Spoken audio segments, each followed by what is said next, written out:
a todo el país y al pueblo uruguayo por haber hecho posible que la Teletón este fin de semana llegara una vez más y hasta superara la meta. La verdad que fantástico, sí, una vez más mostrando que somos solidarios. Buen Muchas programa. gracias. Chau, chau, hasta mañana. Vamos a comenzar. A todos en casa les damos las buenas tardes y hacer un intento de análisis de lo que está pasando en estos días, en este momento en Bolivia, porque nos importa, porque es la región, pero además porque en el marco de nuestro tiempo electoral, todo lo que va pasando en los países vecinos, Venezuela, Perú, México antes, Chile, Argentina y ahora Bolivia, de alguna manera se viene infiltrando, viene formando parte de la campaña. Si eso está bien, si eso está mal, algunos analistas entienden que la política exterior uruguaya se ha estado ideologizando demasiado y que eso de alguna manera termina polarizando nuestra propia campaña electoral. O sea, me parece que son varios puntos para analizar y para entender. Lo primero es poder entender qué está pasando en Bolivia, ¿no?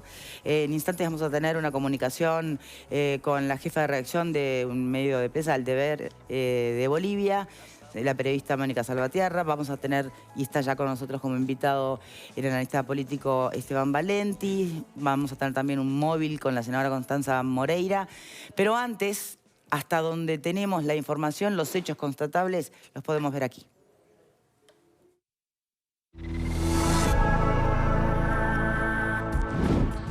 Auditoría de la OEA ha tomado una decisión política. Pero si es primero Evo, segundo Mesa, correspondía segunda vuelta y no nuevas elecciones.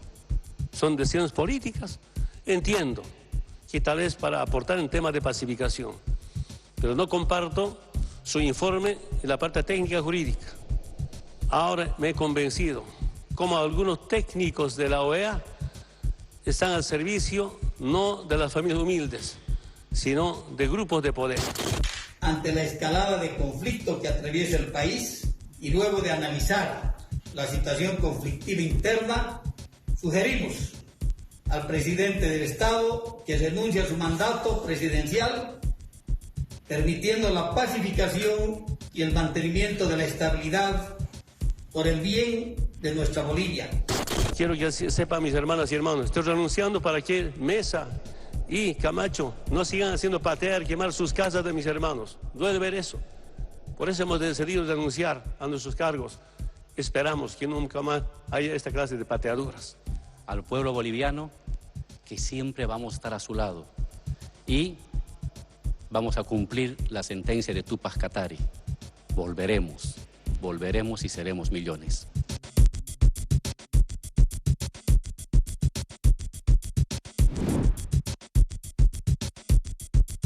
Bien, tenemos en línea en este momento entonces, como les anunciaba, a Mónica Salvatierra, jefa de redacción del Deber de Bolivia. ¿Cómo le va, Mónica? Buenas tardes, un gusto hablar con ustedes. Buenas tardes. Bien. Mónica, en este momento, ¿quién tiene el poder en Bolivia? En este momento hay un esfuerzo de algunos de los asambleístas, básicamente de la oposición, por reunir a la Asamblea Legislativa y aceptar las renuncias del presidente, del vicepresidente, de la presidenta de la Cámara de Senadores y el presidente de la Cámara de Diputados. Hasta el momento no se ha logrado reunir. Necesita asambleístas del Movimiento al Socialismo de Evo Morales para poder reunirse y ellos no han asistido. Bien, por lo que está planteado y los caminos constitucionales, efectivamente ahora es esa Asamblea Legislativa la que tiene la posibilidad de justamente convocar a nuevas elecciones. Exactamente. Bien, ¿por qué no se presentarían los legisladores de Evo Morales para poder concretar este nuevo llamado a elecciones? Ninguno de ellos ha explicado. Lo que están haciendo los asambleístas del Movimiento al Socialismo es presentar renuncia tras renuncia a sus cargos.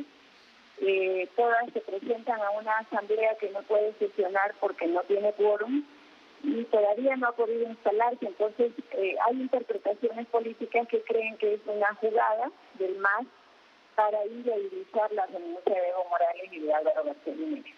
Bien, pero en cualquier caso, ni siquiera se sabe dónde está Evo Morales. ¿Dónde está? Evo Morales sí se sabe dónde está. Está en la zona del Chapare, en Chimoré. que es la zona de los Cocaleros, de donde él salió como dirigente antes de ser presidente. Él está ahí y él ha dicho que va a permanecer ahí. Bien. ¿Es verdad o es mentira que hay sobre él o pesa sobre él una captura? Es mentira, no es cierto. Esto ha sido absolutamente desmentido por el comandante de la policía. Bien. Por su parte, la Fiscalía sí, tengo entendido, mantiene o inició las investigaciones para averiguar hasta qué punto efectivamente hubo irregularidades o fraudes en los conteos de la última elección.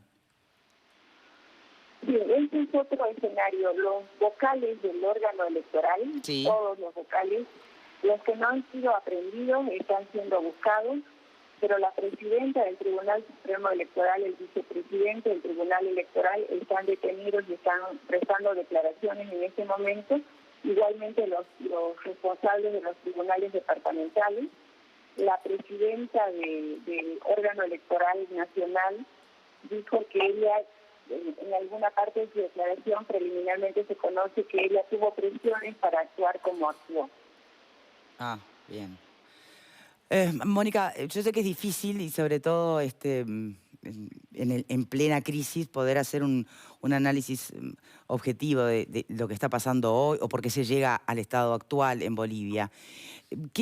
Si se puede ese análisis, ¿qué responsabilidades le caben a Evo Morales en esta crisis, más allá de su gesto de renuncia que puede haber caído tarde porque por algo las repercusiones no fueron las esperadas? ¿Qué responsabilidad le cae a la oposición en todo este periodo para llegar al día de hoy? Bueno, en realidad el problema en Bolivia comenzó tras el desconocimiento del referéndum del año 2016, en el que la mayoría de la gente votó para que Evo Morales no sea candidato. Y él después hizo una interpretación en la Asamblea Legislativa, donde tiene 2/3, para decir que tiene el derecho humano de ser candidato y fue de esa manera que se lo habilitó. Hubo muchas críticas porque el Tribunal Constitucional lo avaló y después el Tribunal Electoral y se ha planteado muchas veces que él tenía controlados ambos órganos. A partir de eso hubieron muchísimas movilizaciones. A pesar de eso, él se presentó. La gente acudió a las urnas de una manera increíble. Nunca antes yo había visto tanta convicción de ir a votar. Pero después de la elección se fueron sumando las irregularidades, señales de fraude, que han sido después confirmadas por el informe de la Organización de Estados Americanos. Entonces todo esto fue generando un malestar, una huelga nacional que ya lleva con hoy, no estoy segura si 19 o 20 días, y en medio de todo eso, primero el pedido era segunda vuelta. Sí. Después del pedido, cuando se conocieron las denuncias de fraude, fue nueva elección. Y finalmente, cuando hubieron los 2 primeros muertos de la oposición en un enfrentamiento con seguidores del movimiento al socialismo, ya le pidieron la renuncia a Evo Morales por estas muertes. Bien. Esa ha sido la escalada del asunto.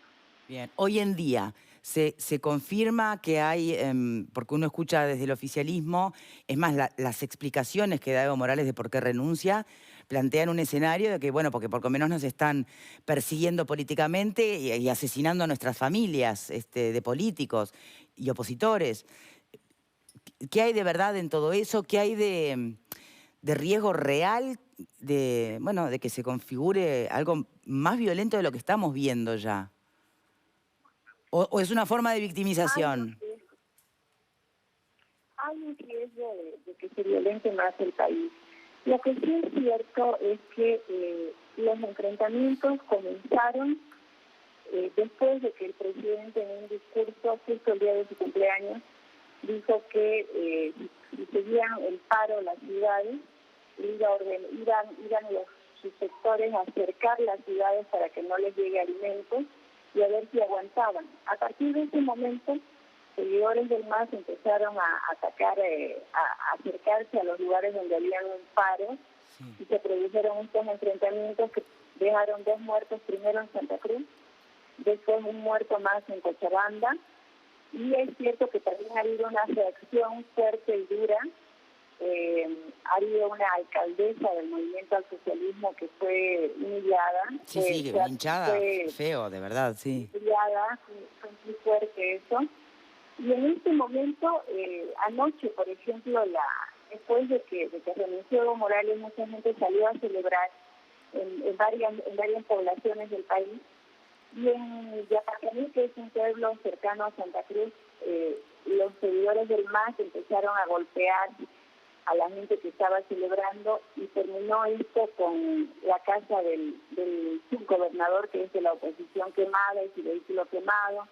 También han habido ataques a autoridades del oficialismo. Entonces, hay una situación complicada, pero yo me atrevería a decir que los primeros ataques vienen de seguidores del MAS y después se producen, digamos, todas estas revueltas que también son consecuencia de esos ataques, ¿no?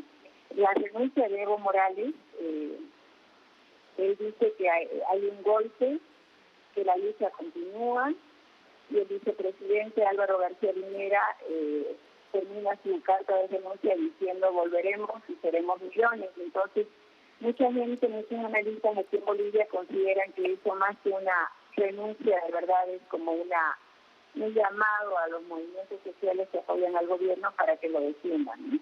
Bien, sí, evidentemente se complejiza bastante.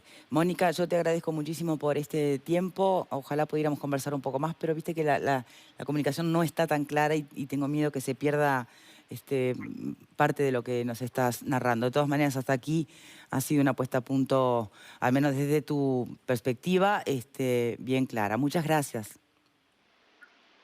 Un abrazo, que estén muy bien. Gracias a ustedes por ocuparse de Bolivia. No, por favor.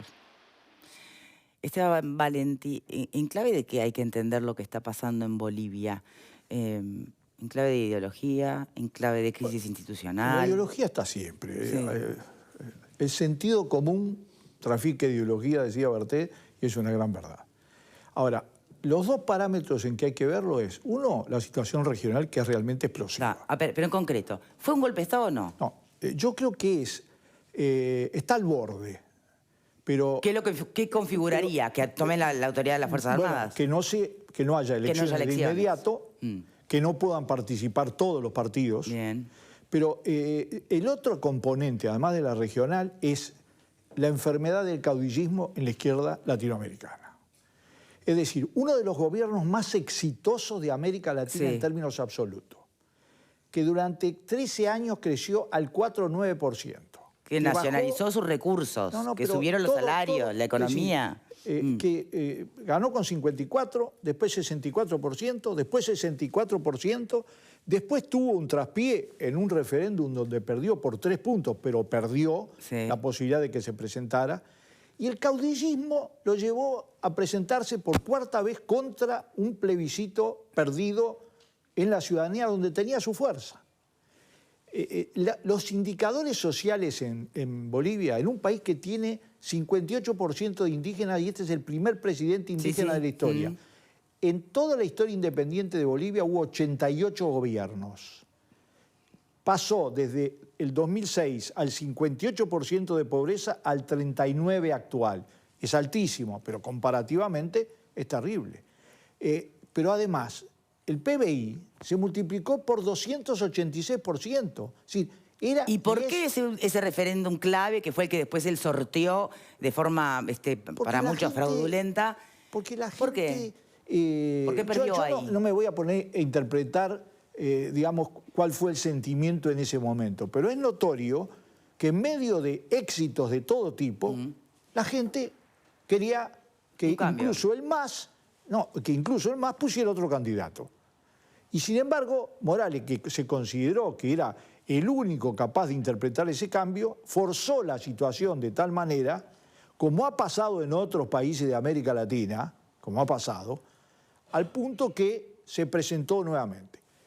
¿Que hubo fraude? Bueno, lo dice una misión de la OEA que fue convocada por el propio gobierno, pero además se vieron cosas y hechos que notoriamente no eran regulares. Y además que desapareciera durante un periodo el escrutinio y apareciera 23 horas. Un resultado que por 0,4% había lugar no se daba lugar al balotaje, era toda una situación que en ese clima, ¿por qué no querían el balotaje, además? Teniendo 47% de votos. Porque del otro lado, de toda la oposición, es tal el nivel de confrontación con el gobierno, es tan brutal, con zonas sociales, culturales, también geográficas, que era muy probable que perdieran las elecciones. Ahora, se desató grandes manifestaciones por un lado, grandes manifestaciones por el otro, muchos muertos, es decir, muertos en la represión, y eso que no llegaron, por ejemplo, a los muertos de Chile, que fueron más de 20, pero hubo algunos muertos en un país que yo conozco, yo fui varias veces a Bolivia, a mí no me apuno, no me hace nada, y te voy a decir una cosa, la violencia está en la producción. En Bolivia hay cartuchos de dinamita en todos lados, y además una combinación de factores que no hay que olvidar. Primero fueron las manifestaciones ciudadanas, a favor o en contra, pero con grandes manifestaciones. Después fueron la policía, que fue pasándose paulatinamente a la inactividad o directamente al acuartelamiento o directamente a pedir la renuncia. Después fueron todas las Fuerzas Armadas, pero en medio la Confederación Obrera Boliviana, que es la Central Única de Trabajadores de Bolivia, de uno de los pocos países que tiene Central Única, que fue un aliado fundamental del gobierno durante todos sus 13 años, le pidió la renuncia al presidente. Sí, no es un fenómeno tradicional. Y yo quiero decir algo que... ¿Y por qué un Evo Morales con todo esto insiste en su discurso más reciente? Volveremos si estamos con usted. ¿Por qué pasan por alto las señales del pueblo? Bueno, que ya arrancaron en el referéndum que él sorteó, las señales del pueblo son múltiples. Que él ganó las elecciones, no tengas duda. Que forzó a ganarla con un porcentaje mayor al que correspondía, tampoco. ¿Pero que hay una mayoría con el MAS? ¿Eso no se discute? Yo absolutamente creo que no. Bien. El problema es que de todas maneras quieren tener abierta la perspectiva. ¿Pero quién? ¿Por qué solo Evo Morales? ¿Por qué en estos 13 años, no apareció teniendo ningún otro cuadros líder, del nivel del vicepresidente, que está bien, es blanco, ¿no? Pero de muchos otros líderes, no lograron sustituirlo y forzaron la situación al nivel de caudillismo que hoy los precipita en esto. ¿El pecado es el caudillismo? ¿Finalmente termina siendo el caudillismo, el pecado? ¿No? Yo creo que el caudillismo fue nefasto. Bien. Como es nefasto en muchos otros países. Bien, pero vamos por partes. Estamos en Bolivia en este momento intentando visualizar, porque además ya los políticos uruguayos empezaron a pronunciarse. Desde el gobierno se entiende que fue un claro golpe de Estado. Bueno, Esteban Valenti entiende que no termina de configurarse como tal. El propio Talvi dice todavía que no terminó el proceso, Bueno, todavía no terminó el proceso. Claro. Es decir, yo creo que por supuesto. Este proceso está en marcha. Pero ya hoy la Cancillería se pronuncia. Ya hoy uno de los integrantes de la coalición opositora en nuestro país también dice que no tiene empacho en decir que lo que ve allí es un golpe de Estado. Llámenle como quieran, las Fuerzas Armadas pidiéndole la renuncia a un presidente electo, ¿no? ¿Qué otro nombre tiene eso? No lo sé. ¿Qué pensás, Pepe?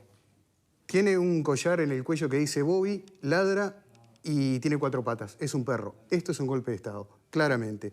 Más allá de lo que diga Cancillería, de lo que digan el resto de los actores políticos... A menos que se llamara justamente a elecciones. ¿Por qué no? No, es un golpe de Estado porque así Evo Morales hubiese perdido 99-1 en la elección esta, que sí tuvo un hecho fraudulento, aparentemente por lo que dice la OEA. Hasta enero de 2020, él seguía siendo el presidente constitucional de Bolivia. Por lo tanto, su poder como presidente lo llevaba hasta enero. Si lo sacan ahora, quiere decir que hubo un golpe de Estado. Eso ¿Lo es así de sacan o claro. renunció? Bueno, si yo te digo a vos, como pasó con Chávez en su momento, donde en Miraflores lo retuvieron y le dijeron, fírmeme la renuncia, porque en 10 minutos empiezan a sobrevolar los aviones, bombardeamos Miraflores, bombardeamos Caracas, y él la firmó. Después dijo, bueno, no, a mí me hicieron firmar esta renuncia. Yo creo que algo de eso hay también. Que quede claro, porque en su momento, cuando hablamos del acto electoral en Bolivia, yo dije que no me gustaban los tanques en ninguna parte. Me parece que en el fondo acá no hubo una promoción de relevos por parte de Evo Morales. Evidentemente se pasó el plebiscito por alguna parte que donde no da el sol. Y hubo otras actitudes también vinculadas a este fraude. Eso es una cosa, pero esto también es un hecho puntual. En el fondo, perdóname, en el fondo, y yo sí me apuno, el problema que yo veo es que se habla mucho de la democracia en el continente, pero lamentablemente está muy lejos de practicarla como sucede mucho. acá en El Uruguay. Latinobarómetro ya viene dando indicios de que justamente la democracia no pareciera ser hoy la virtud más preciada. Que nuestro país es distinto, sí. Pero tenemos dirigentes que quieren permanecer en el poder por siempre y tenemos oposición que no le interesa ir por vías democráticas porque dice, bueno, no nos fue bien, vamos a buscar otra vía. Entonces, señores, hablemos de democracia y tratemos de cumplirla. ¿Hubo golpe de Estado o no, Graciano? Hubo, pero se frustró. El intento de golpe de Estado fue el que quiso protagonizar Evo Morales cuando, violando la Constitución, llevó adelante un fraude electoral, detuvo el conteo de los votos durante 23 horas y luego, como comprobó la OEA y dos entidades que se dedican a este tipo de conteo de votos electrónicos, confirmaron que 35.000 actas de elección habían sido adulteradas. O sea, hubo sí un intento de golpe de Estado en el sentido... Pero por parte del propio presidente. Lógico, para perpetuarse en el poder, un autogolpe para perpetuarse en el poder, y eso fue frustrado por el pueblo en la calle, y lo que hicieron las Fuerzas Armadas fue simplemente aplicar el artículo 20, cumplir, primero, la obligación de hacer respetar la Constitución que había sido violada por Evo Morales. Y segundo, cumplir lo que dice el artículo 20 de la Ley Orgánica de las Fuerzas Armadas de Bolivia, que dice que en situaciones de crisis internas o externas, el alto mando militar, Constitución, repito, claro que fue aprobada durante el gobierno de Evo Morales, por la mayoría de Evo Morales, ese artículo establece que el alto mando militar tiene la obligación, ante una situación de crisis interna o externa, de sugerir a quien corresponda, dice textualmente la Ley Orgánica de las Fuerzas Armadas, a quien corresponda los caminos a tomar. Por lo tanto, las Fuerzas Armadas actuaron dentro del marco de la Constitución y el que se apartó fue Evo Morales en dos ocasiones. Cuando violó la Constitución intentando una reelección que no le permitía, cuando desconoció el plebiscito que le impedía postularse y ahora que intentó el fraude. Eso fue desarticulado por el pueblo en la calle, como es una tradición en Bolivia de hace muchas décadas. ¿Dónde te ubicas? ¿Golpe de Estado o no, Alfredo? ¿O de quién, no? No, de quién es un disparate. A mí me hace acordar el tema de febrero del 73 en Uruguay, cuando mucha gente tenía expectativas en los militares. Bueno, acá parece que algunos bolivianos tienen expectativas en los militares y se apoyan. Es decir, que los militares se metan. Cuando los militares se meten, yo no quiero militares en política, vamos a entendernos como institución, ¿no? Y cuando se meten, no me gustan. No me gustaron en Uruguay en el 73, no me gustan en Bolivia en el 2019, tampoco me gustaron en Perú y ni me gustan en Venezuela. No me gustan los militares como institución en política. Y es muy significativo que gente como Jeremy Corbyn, líder del Partido Laborista inglés actual, diga que lo que se hay hoy en Bolivia es un golpe de Estado, que Ernesto Talvi, dirigente importante de la oposición uruguaya, diga que sin lugar a dudas es un golpe de Estado, pero a otra gente no le parece que es un golpe de Estado. Entendámonos, Evo para mí metió la pata muchísimas veces. Encontrar responsabilidades en esta situación actual. Yo estoy en contra de todos lados de reelección. Él se hizo reelegir 3 veces y ya quería una cuarta. Lo que dice, yo coincido con este caso con Esteban, que discrepo mucho, pero el caudillismo es complicado. Y lo que hay también en Bolivia, que es difícil de entender, no es la sociedad boliviana lo mismo que la nuestra, por ejemplo. Hay una cuestión étnica y de razas. ¿Hay racismo en esto Por también? supuesto. A Santa Cruz hasta hace unos años atrás había secesionismo. Se querían separar. La burguesía boliviana que ha tenido durante siglos, blanca, sí, ha tenido durante siglos explotado a los indios porque son de segunda. Los indios en Bolivia eran de segunda hasta la llegada de Evo Morales. Hoy empiezan a tener cierta dignidad. Me parece que le importa 3 pepinos y los intereses se los tocaron, no les gustan y hay racismo. Es mucho más complicado que la cuestión de oposición y oficialismo que tenemos en Uruguay. Tenemos que hacer una pausa. El resto de los panelistas cuando regresemos. Queda la pregunta planteada. De todas maneras, hoy pareciera, según lo que indica toda la forma constitucional, que el poder de llamar a nuevas elecciones está y lo tiene la Asamblea Legislativa. Ahora, ¿por qué? Como le preguntábamos a la periodista en Bolivia, los legisladores oficialistas no se están prestando para que esto ocurra. Es lo que no se entiende muy bien qué juego hay detrás de esta situación. Lo dejamos planteado, ya venimos.